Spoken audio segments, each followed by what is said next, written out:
सभी दर्शकों को नमस्कार। आप सभी का हमारे चैनल में हार्दिक स्वागत है। आज का विषय है कि फेफड़ों को कैसे मजबूत किया जाए, how to make our lungs strong. तो आज के विषय में और उनके अभ्यास से पहले यानी प्री प्रैक्टिसेस के बारे में कुछ बातों का ध्यान रखना है, ड्यूरिंग प्रैक्टिस कुछ बातों का ध्यान रखना है एंड आफ्टर दी प्रैक्टिस कुछ बातों का ध्यान रखना है।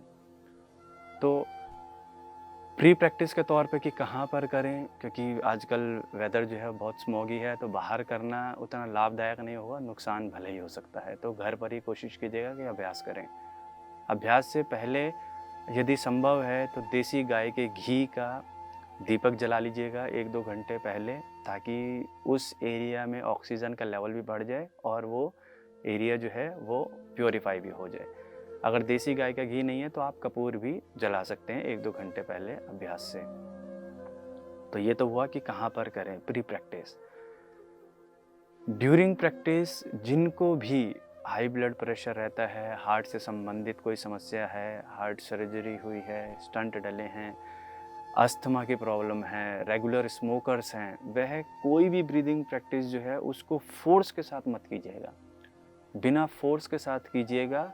और अगर मूवमेंट करने में भी दिक्कत आ रही है तो फाइनल पोजीशन पे पहुंचिए और वहाँ पे होल्ड करके आराम से डीप इनहेलेशन एक्सहेलेशन भी कर सकते हैं। तो ये हुआ ड्यूरिंग प्रैक्टिस किन बातों का ध्यान रखना है आपको और किन लोगों को किन बातों का ध्यान रखना है। आफ्टर द प्रैक्टिस यदि संभव है तो सोने से पहले स्टीम लीजिएगा। देसी गाय का घी यदि है तो 2-2 बूंद दाएं बाएं नासिका में डालकर सो जाइएगा।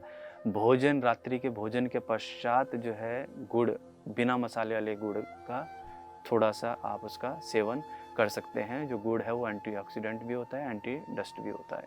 ठीक है, तो pre practice, during practice, after practice, इस पे हमने चर्चा कर ली। सभी प्रैक्टिसेस जो हैं बहुत बेसिक कैप्सूल फॉर्म में प्रोटोकॉल बनाया जा रहा है, तो बहुत इजी, बहुत ही बेसिक प्रैक्टिसेस हैं। और भी एडवांस प्रैक्टिसेस हैं, लेकिन अभी इस वीडियो में हम बहुत बेसिक प्रैक्टिसेस करने वाले हैं। हर एक प्रैक्टिस को मैं बिल्कुल शॉर्ट ड्यूरेशन में करूँगा। आप अपनी रेगुलर प्रैक्टिस से उसकी ड्यूरेशन को बढ़ा सकते हैं। तो पहली क्लींजिंग प्रैक्टिस जो है, जो प्योरीफाई प्रैक्टिस जिसको हम बोलते हैं प्योरीफिकेशन प्रैक्टिस, वह है कपालभाति क्रिया।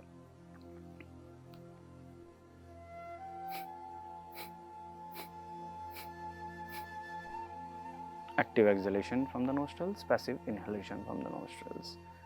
Next practice, हाथों की उंगलियां आपस में फंसाएंगे, हथेलियों को पलटते हुए हाथों को ऊपर खींच देंगे, ठुड्डी छाती से अलग रहे। लंबी सांस लीजिए, लंबी सांस छोड़िए। बिना फोर्स के साथ भी कर सकते हैं और भस्त्रिका ब्रीदिंग की तरह भी कर सकते हैं।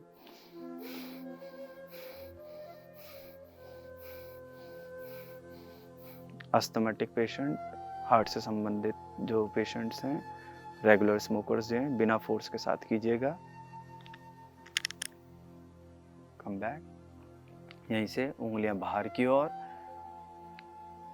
कंधों को पीछे की ओर कीजिए, छाती का फैलाव कीजिए, गर्दन को थोड़ा सा उठा लीजिए, लंबी सांस लीजिए, लंबी सांस छोड़िए।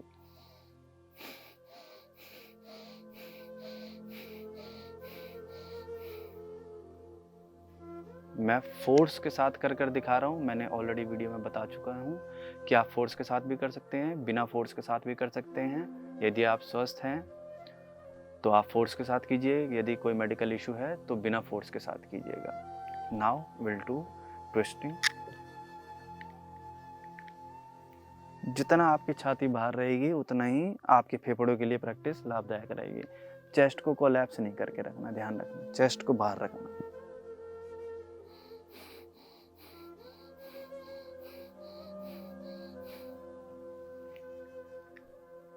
Same practice with the other side.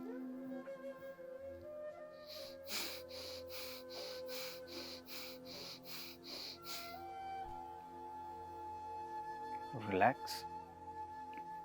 अब कोहनियाँ जो है शरीर के अगल बगल में रखी हुई है। सांस छोड़ते हुए हाथों को सामने सीधा करेंगे, सांस भरते हुए कोहनियों को ज़्यादा से ज़्यादा पीछे लेकर आएंगे।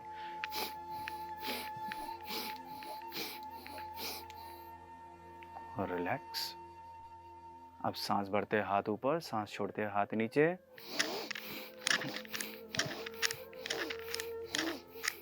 और रिलैक्स। दोनों हाथ छाती के सामने, सांस भरते हुए छाती का फैलाव करेंगे। सांस छोड़ते हुए छाती को सामान्य स्थिति या शिथिल अवस्था में लेकर आएंगे।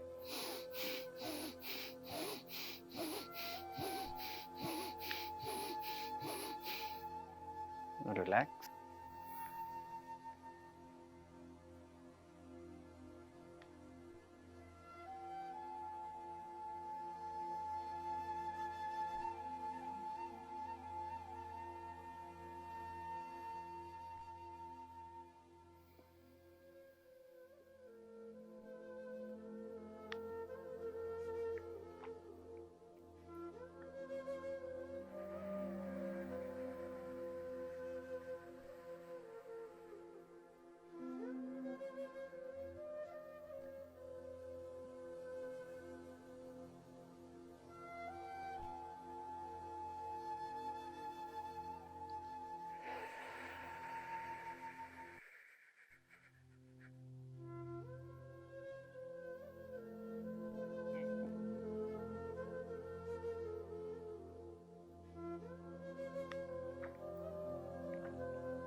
और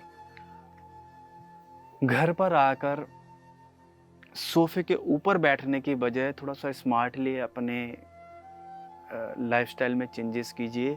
दोनों हाथों सोफे पे ना बैठ के सोफे के नीचे सामने की ओर बैठिए। दोनों कंधे या कोहनियाँ जो है वो सोफे के ऊपर रखिए और यहाँ से अपने आप धीरे धीरे गर्दन को जैसे ही उठाते जाएंगे यू विल फील कि आपके जो चेस्ट एरिया है वो एक्सपेंड होता जा रहा है। बाय डिफ़ॉल्ट एक्सपेंड होता जा रहा है ये। तो ये प्रैक्टिस जो है, जैसे हमने यही प्रैक्टिस की है या और भी जो अदर प्रैक्टिसेस किए हैं, हमारा मोटिव जो है, हमारा टॉपिक जो है वो तो है कि how to make our lungs strong, ठीक है। लेकिन at the same time objectives के तौर पर ये अलग अलग जो आज के समय में कॉमन जो डिसीजेज या प्रॉब्लम्स हो रही हैं उसमें भी हेल्प करेगा। लाइक सर्वाइकल स्पॉन्डिलोसिस हो गया, सर्वाइकल स्पॉन्डिलाइटिस हो गया, ठीक है, हंस्ड बैक रहती है, काइफोसिस कुबड़ापन जो कमर में रहता है वह, चेस्ट पे तो हमने बात कर ही ली है। तो ये सारी प्रैक्टिसेस जो हैं उस वाले जो कॉमन डिसऑर्डर्स जो चल रहे हैं उनमें भी हेल्प करेगी। जितनी भी ट्विस्टिंग वाली प्रैक्टिसेस हैं वह हमारे कमर दर्द, मोटापे, गैस की कॉन्स्टिपेशन, इन सब समस्याओं में हेल्प करेगी। तो ऐसा नहीं है कि अगर हम एक ही प्रोटोकॉल किसी एक पर्टिकुलर सेक्शन का बना रहे हैं तो उसी पे उसका लाभ होगा। ऑब्जेक्टिव्स के तो गोल हमारा वो है, लेकिन ऑब्जेक्टिव्स के तौर पर दूसरे जो कॉमन डिसऑर्डर या प्रॉब्लम्स हैं उनमें भी इसका लाभ मिलेगा। तो आज की वीडियो में हमने जाना कि प्री प्रैक्टिस में किन बातों का, ड्यूरिंग प्रैक्टिस किन बातों का और आफ्टर प्रैक्टिस किन बातों का ध्यान रखना है। किसी को भी मेडिकल इशू है वो बिना फोर्स के साथ करें प्रैक्टिस, और जिनको कोई मेडिकल इशू नहीं है वो फोर्स के साथ भी इन प्रैक्टिसेस को कर सकते हैं। बहुत ही बेसिक प्रैक्टिसेस हैं, इसीलिए कैप्सूल फॉर्म में आपको कम प्रैक्टिसेस बताई गई हैं ताकि टाइम नहीं है तो एटलीस्ट 5 मिनट्स आप अपने जीवन में दे सकें और इन प्रैक्टिसेस को करके अपना और अपने परिवार में, अपने समाज में, अपने आस पड़ोस में अपना योगदान दे सकें और औरों को भी स्वस्थ बनाने में अपना योगदान सहयोग करें। तो आप सभी से अब मैं अनुमति चाहूँगा और साथ ही निवेदन करता हूँ कि यदि अभी तक आपने हमारे चैनल में आकर हमारे चैनल को सब्सक्राइब नहीं किया है तो कृपया करके हमारे चैनल को सब्सक्राइब कीजिए, ऊर्जा प्रदान करते रहिए ताकि इसी प्रकार वीडियोस बनाते रहें और आप लोगों के समक्ष साझा करते रहें। धन्यवाद। नमस्ते।